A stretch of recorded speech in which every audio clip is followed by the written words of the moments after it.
It cannot be this easy for somebody who wants to inflict harm on other people to get his or her hands on a gun.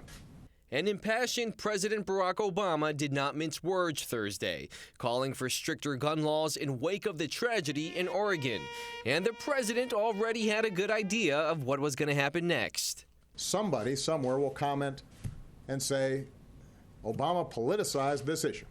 Well, this is something we should politicize. It didn't take long for the polls to take the bait. I keep waiting for someone to tell me, what new gun law can we pass that would have prevented this shooting, or Sandy Hook, or Aurora, or Charleston? The question is, why are people committing acts of violence, irrespective of what instrument they're using? I don't know if it's not necessarily that we need more laws. We need to treat mental illness. While many on the right labeled mental illness as the culprit, which President Obama did acknowledge. We are not the only country on earth that has people with mental illnesses.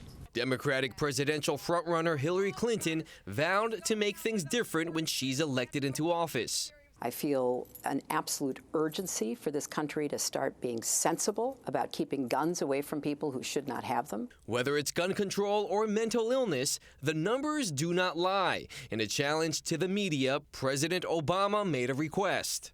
Have news organizations tally up the number of Americans who've been killed through terrorist attacks over the last decade and the number of Americans who've been killed by gun violence. The numbers provided by the State Department are staggering, revealing that more than 10,000 Americans get killed every year by gun violence.